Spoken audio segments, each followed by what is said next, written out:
ntimukwire ayikuramo akipima indi. Aha washakaga kuvuga iki? Okay. Aho nashakaga kuvuga ko abantu bakwiye gukura urubanza ku mugabo wanjye, sibyo? Yego. Iteka ntibakabone nimba yitangirije uriya mushinga ihita babona mama Sharirene. Iyo umuntu agiye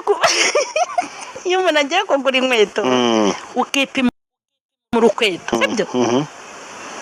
Hanyuma ugasanga ntirugukwira, ufata urundi. Niko bigenda. Hanyuma se rutagukwiriye ntawe rukwira, ruramugira. sawa rero. Urukweto rutagukwira hari uwo rukwira. Yego. Ngaho soma indi kugira ngo ngusubirize rimwe. Urukweto rutagukwira hari uwo rukwira. Nguhaye ikaze muri iki kiganiro nkuko bisanzwe, wowe ukurikira ibiganiro byacu ndetse n'inkuru zacu 5 kuri 5 umunsi ku wundi. Amahoro y'Imana nabane nawe kandi nkwifurije kugubwa neza. Ubuntu bwiza bw'Imana buze kugwira mu mutima wawe. Mama Sharirene aragira ati inkweto yitagukwira uyikuramo warangiza ukigera iyindi cyangwa se ukagura iyindi. Bisobanuye ngo iyo inkweto itagukwira uyikuramo ukayita, warangiza ugashaka inkweto igendanye, iberanye, iri fiyeri n'ikirenge cyawe. Ikiganiro rero ndagira ngo unyemerere untize umwanya wawe, ntuze kujya kure y'inyakiramajwi n'isakaza amashusho yawe. Hanyuma tugaruke turebe, nyuma y'iminsi myinshi ishize mama Sharirene atari kuvuga, mama Sharirene yaricecekeye, mama Sharirene yaranze kwirwa yiteza abantu ku byari bimaze iminsi biri mu kumuvugwaho. Muzi ko yavuzweho ibintu, amaze iminsi avugwaho ibintu byinshi bitandukanye. Wenda kuba dukurikishwa kuba warumvisha ikintu kimwe, ariko mama Sharirene yavuzweho ibintu bigera kuri 3. Cyambere, mama Sharirene yavuzweho ko yasohowe mu nzu muri etaje, abantu benshi bari bazi yuko ariyo yanaguze cyangwa se ariye, abandi bakagira bati niyo yaguriwe. Mama Sharirene icya kabiri, amaze iminsi avugwaho uburozi bwo kuroga amacano y'aba YouTubers. Umuntu wese umukozeho ikiganiro akamurogera cano ku buryo itongera kurebwa, ndetse anavugwaho yuko uretse no kuba yaroga n'amacanozi, ahubwo na ba nyiramacano bamwe yabaroze. Ni ibintu bimaze iminsi bivugwa kuri mama Sharirene.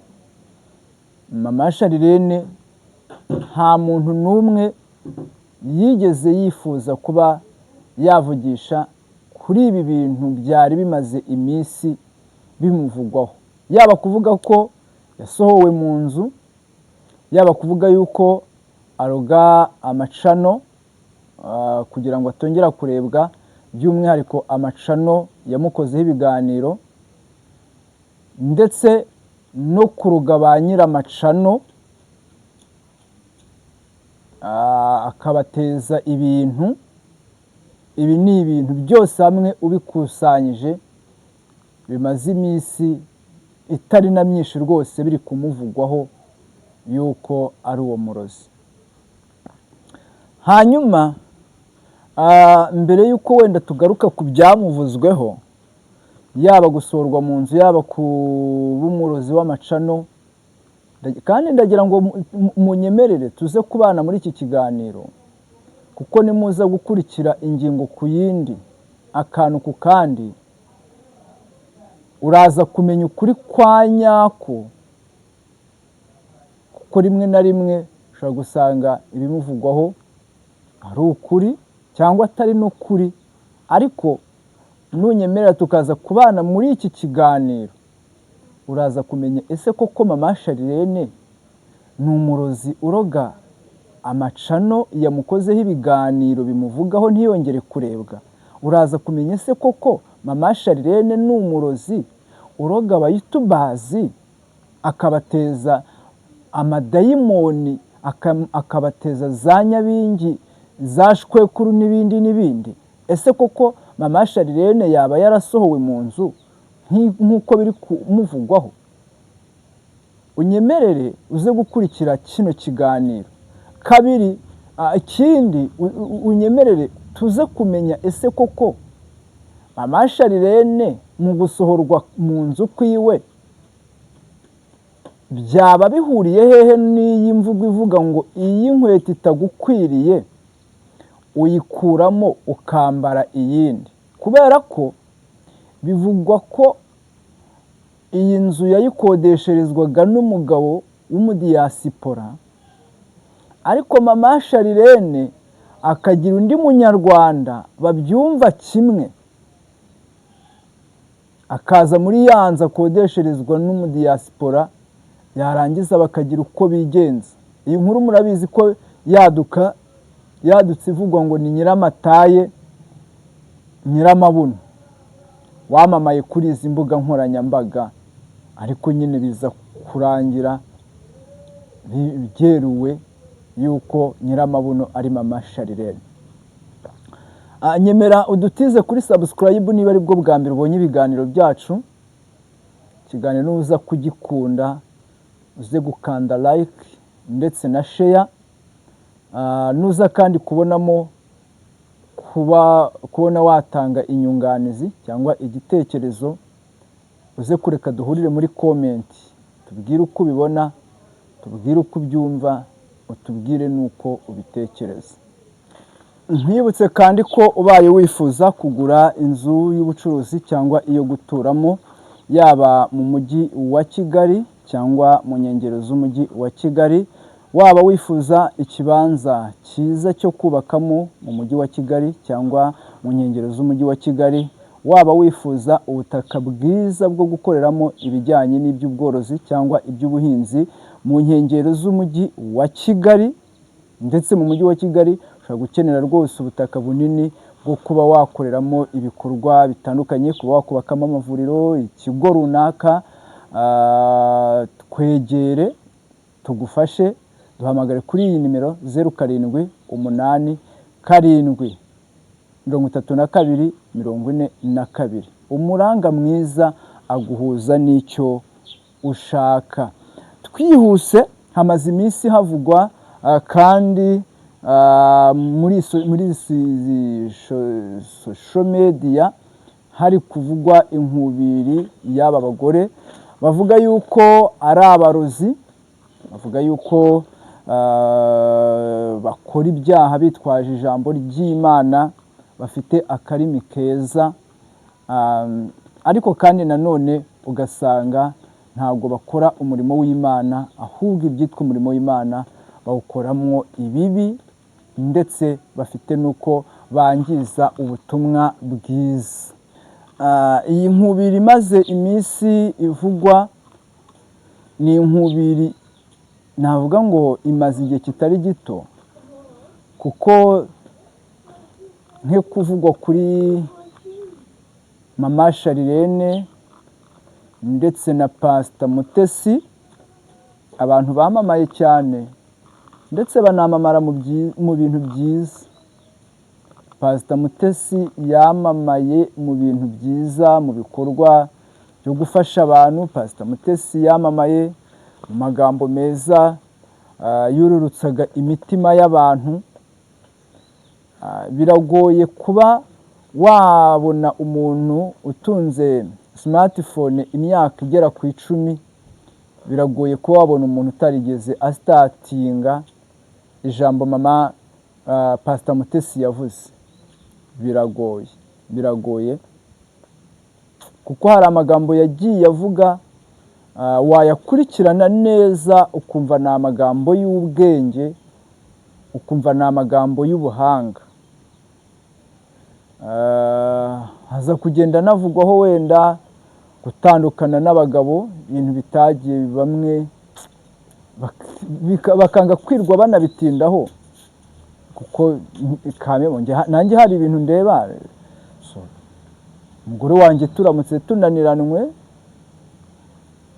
namureka nkashaka undi, antaye cyangwa se mbona bitazakunda nkashaka undi. Ibyo ni ibintu byumvikana, kuko n'ubundi kubana n'umugabo cyangwa n'umugore umutima wawe udatuje kubera ibyo agukorera, ntekereza ko n'ubundi n'iryo juru rivugwa wazaryumva cyangwa ukarisoma mu bitabo, ariko ntabwo wazigera uribona. Rero niyo mpamvu hari abantu batigeze batinda kuri mama Sharirene kumva ngo yatandukanye na Ntaganda, agashaka undi mugabo wa kabiri nawe bagatandukana, ariko bageze ku wa kabiri abantu batangira gutekereza ni iyihe mpamvu, ariko nanone ntibanabitindaho. Hagera ubwo yaragiye kubana kandi nanone na Rusagara, nibwo abantu batangiye gusa naho bakangutse, baribaza ati se Pastor Mutesi why not? Ni ukubera iki umugabo wa mbere badashobokanye, uwa kabiri ntibashobokane, uwa gatatu bajya gukora ubukwe akaba arapfuye, agera ubwo abana n'uwa kane. Ku byitwa abagabo byo ntabwo turaza no kubitindaho, ahubwo turagira ngo tuze kureba ese koko ibirimo kuvugwa yuko mama Sharirene, Pastor Mutesi baba ari abarozi. Ariko muri iki kiganiro kandi nanone turaza kwibanda ku ijambo rya mama Sharirene rivuga ngo iyi nkweto itagukwiriye uyikuramo ukambara indi. Nka mugani ngo agaharawe karatabwa, agahararutswe karatabwa, agaharawe kakambarwa. Mama Pastor Mutesi ndetse na mama Sharirene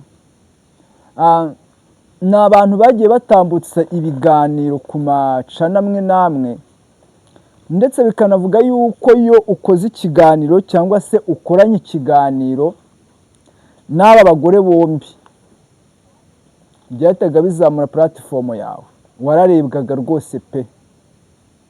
Gukorana ikiganiro na mama Sharirene, sibyo ko mama Sharirene yageze aho nyine akishyira hejuru, kumva ko ari uwo gukorana n'ibinyamakuru bikomeye, n'ikinyamakuru gikomeye,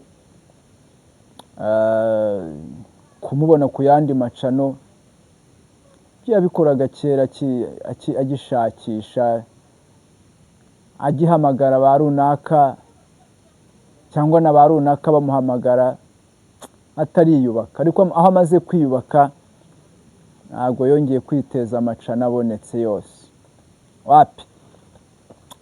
Ariko nka Pastor Mutesi hari abanyamakuru bandi yagiye akorana nabo ibiganiro bigiye bitandukanye, yaba bamuhamagaye.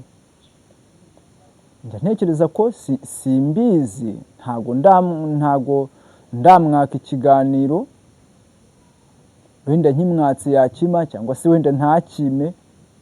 Ariko nanone mu rundi ruhande ntekereza ko Pastor Mutesi ari mu bantu bashobora kuba bicisha bugufi kuri icyo kintu.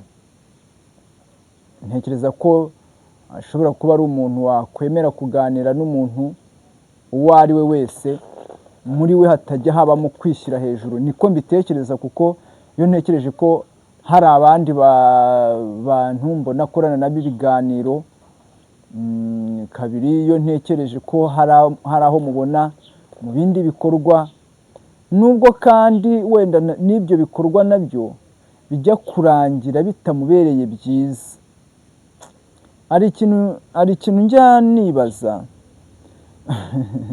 Hari umusatsi bajya bavuga ngo ni umusatsi, uwo musatsi bakavuga ngo runaka yakumereyeho uwo musatsi utukura. Niba Pastor Mutesi yaramereyeho abantu uwo musatsi utukura, niba Pastor Mutesi wenda ari ubwesikoro, niba Pastor Mutesi ari ikigerageza ahura nacyo, sinzi impamvu Pastor Mutesi ikintu atangiye finaroma yacyo itajya iba nziza. Ni ibintu nibajije njye nanabitindaho, ndibaza niyihe mpamvu ikintu Pastor Mutesi atangiye, niyihe mpamvu ikintu Pastor Mutesi atangije kirangira kitagenze neza, ndetse rimwe na rimwe ugasanga yanakomeretse, byanamukomerekeje, byanamubabaje, ku buryo umuntu ashobora gutekereza ati Pastor Mutesi ntabwo ibi bikorwa azongera kubikora. Ariko ejo wajya kumubona n'ubundi ukamubona mu bindi bikorwa, n'ubundi ahandi yagiye gufasha kugurira abana ibikoresho by'amakayi, we n'umuryango we witwa ngo Nigira Neza. Ibintu byanteye kwibaza ni iyihe mpamvu abikomerekeramo, ariko kandi nanone ntabireke, n'ubundi agakomeza akabikora. Ndabyibaza ariko nanone mbiburira igisubizo. Mu minsi rero ishize nibwo nigeze kumubona kuri thumbnail yo ku kiganiro kimwe,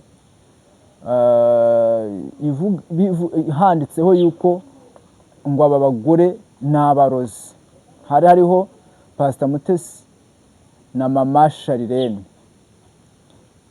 Hanyuma kandi iki kiganiro cyakozwe cyangwa se ibi byavuzwe nyuma y'uko Mama Sharirene asohowe mu nzu.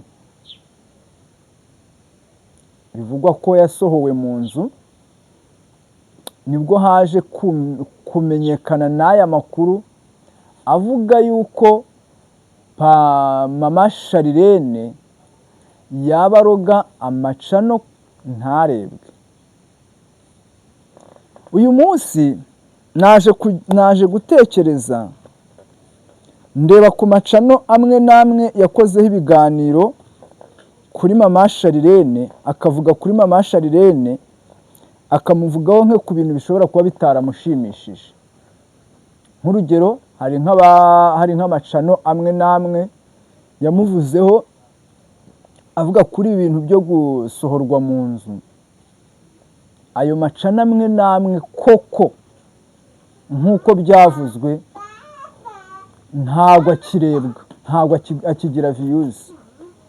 Watekereza ute kuri channel yagiraga views, yagiraga ikiganiro kikarebwa na views ibihumbi 30, ibihumbi 40, ibihumbi 50, ariko kuri ubu ngubu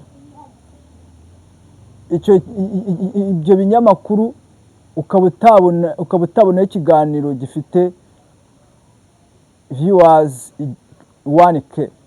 Ugahita wibaza, ese impamvu koko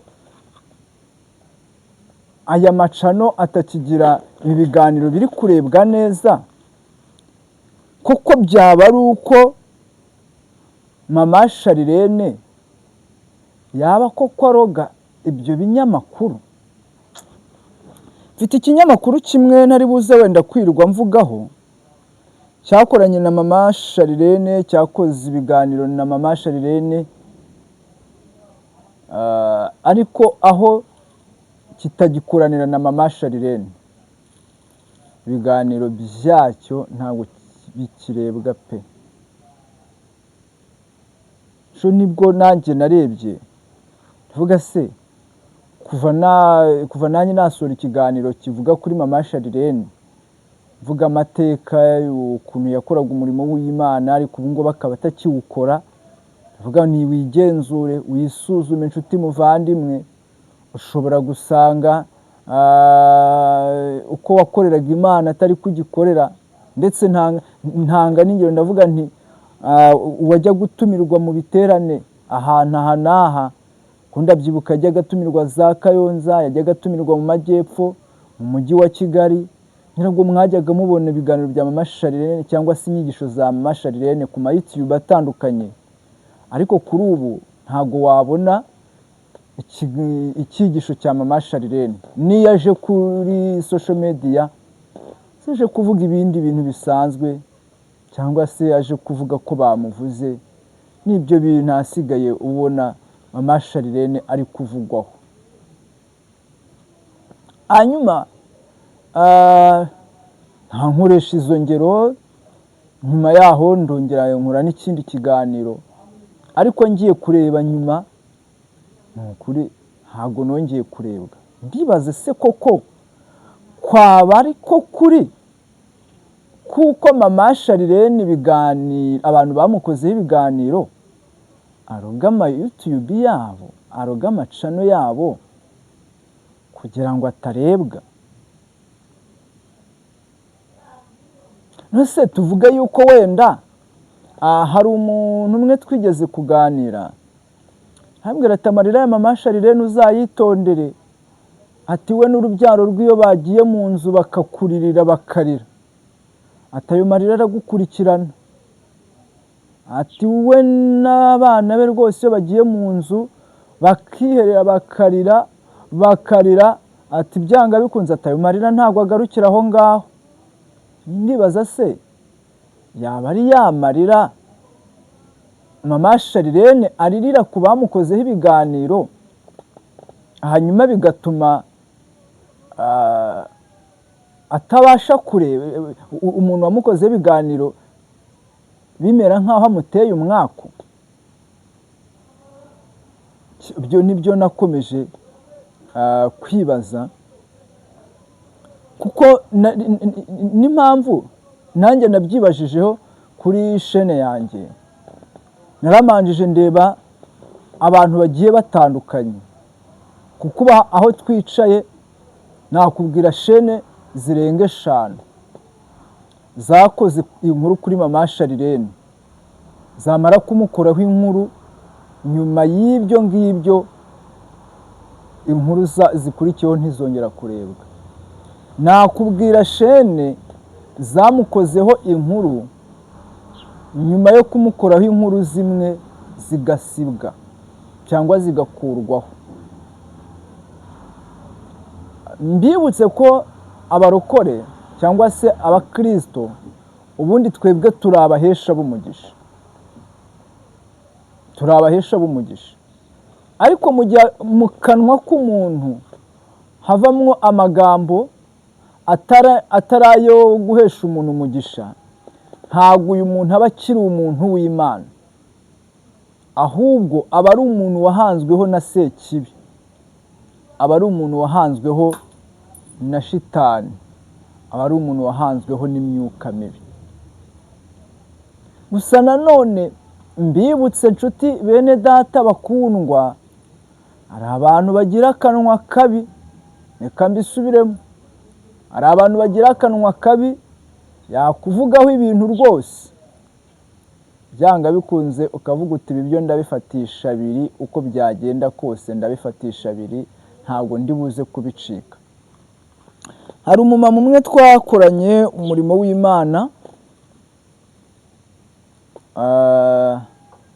iyo yakurakariraga akagira ijambo ribi akuvugaho, 90% ibyo yabaga akuvuzeho byakubagaho. Ndabyibuka rwose, 90% by'ibintu yabaga yakuvuzeho byakubagaho.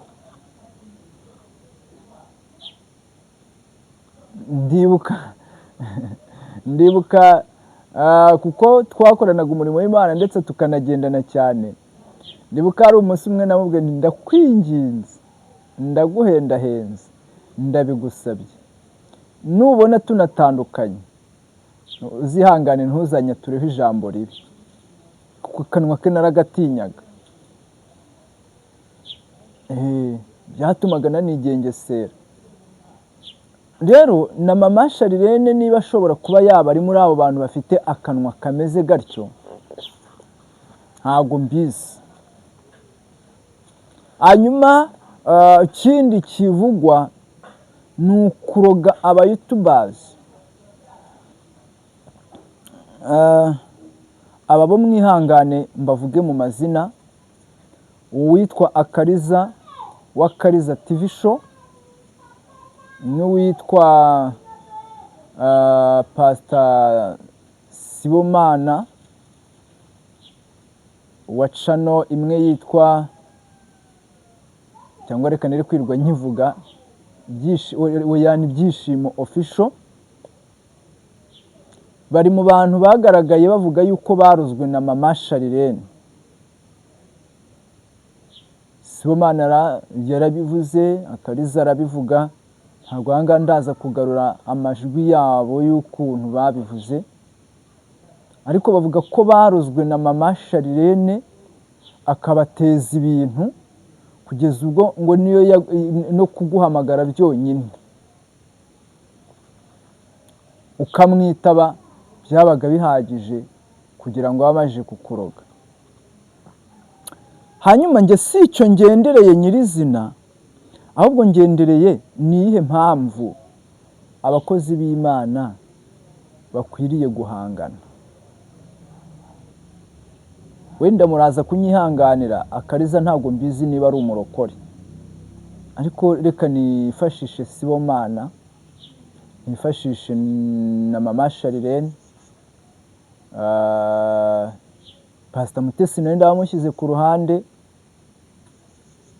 reka nifashisha aba bantu babiri. Niyihe mpamvu abakozi b'Imana babiri bakwiriye guhangana, cyangwa se impamvu yatuma bahangana yaba ari iyihe, yabishingiye kuki? Imana itugire neza, kandi Imana idutabare, kandi Imana ituganze. Hanyuma ndagira ngo mwihangane gato twifashishe iri jambo ry'Imana. Reka twifashishe iri jambo ry'Imana dusanga mu rwandiko rwa Yakobo igice cya 3, munyemere dusome duhereye ku murongo waho.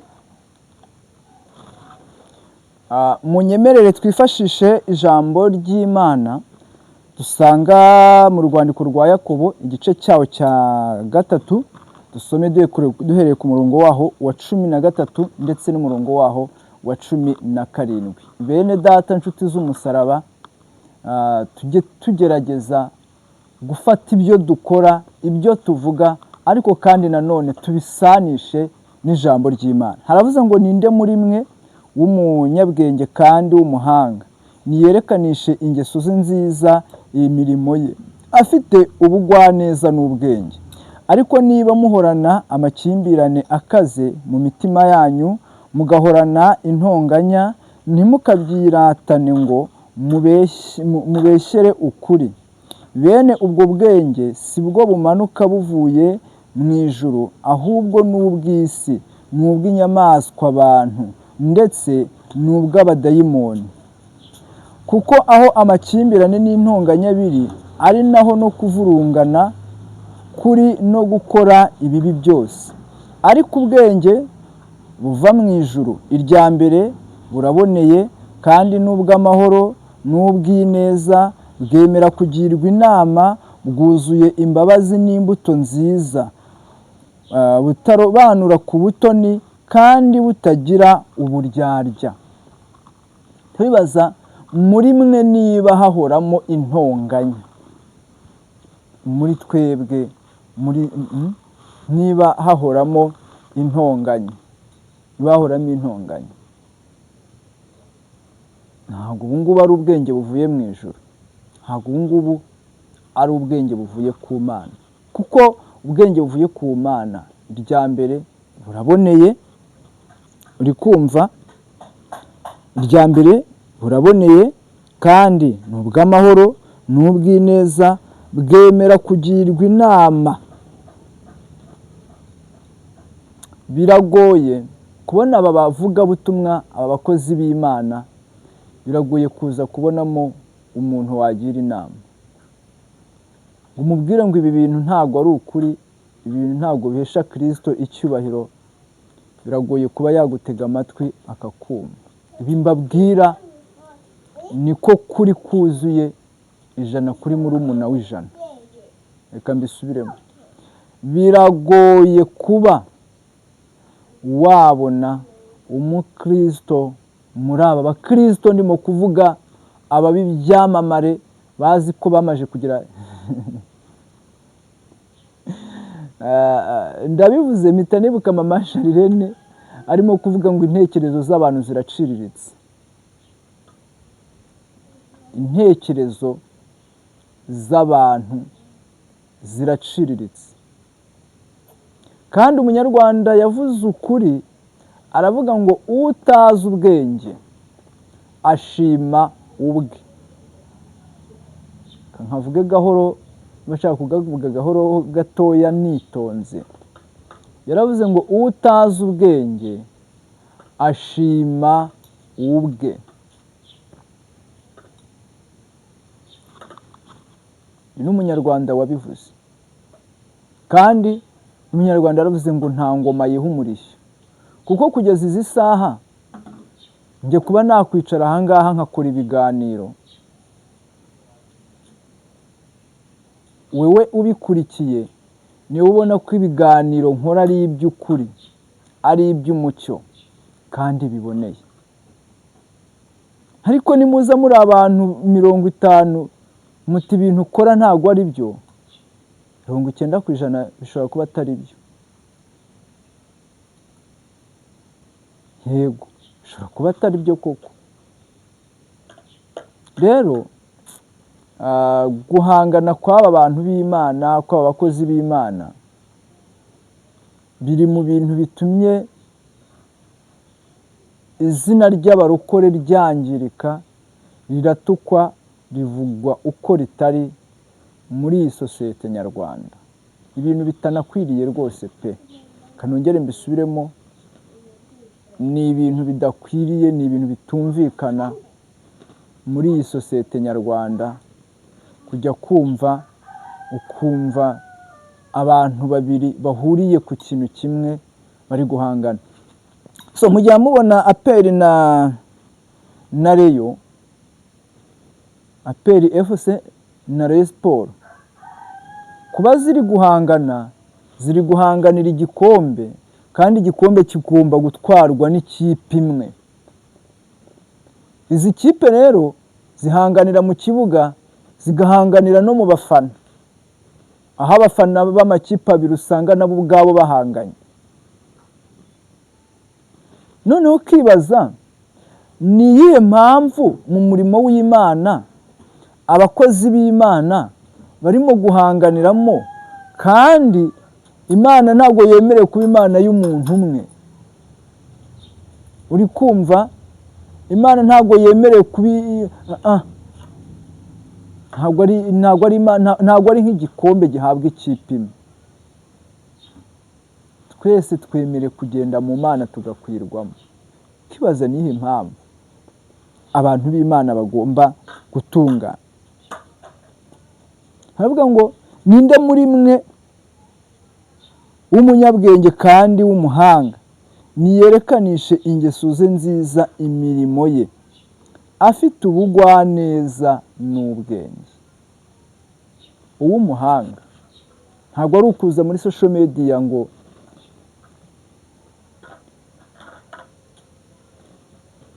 abantu bafite intekerezo ziciriritse. Ikiganiro ukoze kivuga ngo abantu bafite intekerezo ziciriritse,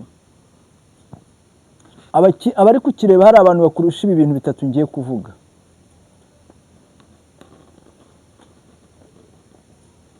Icyambere, wubatse urugo rurakunanira.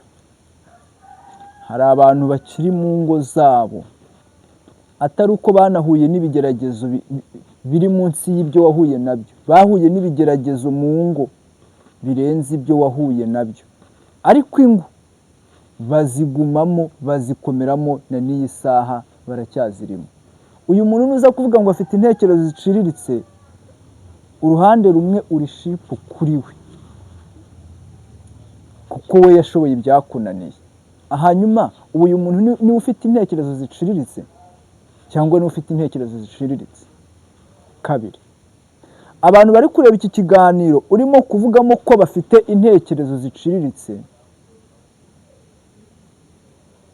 bamwe bafite barangije pirimeri yabo bajya segonderi bajya kaminuza, ni abalisansiye, abandi ni abadogiteri. Wowe n'amashuri 5 ntiwayarangije. Ubu uyu muntu nimujya mu ntekerezo, ufite intekerezo, urumva uri shuwa neza yuko ufite intekerezo zirenze izi?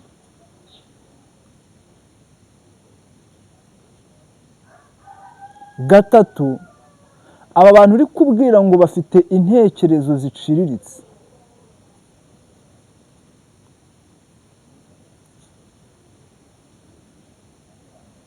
hari abantu bakureba mu bwonko mu gihe utabasha kubarebamo. Kubera iki? Inararibonye z'ibyo banyuzemo.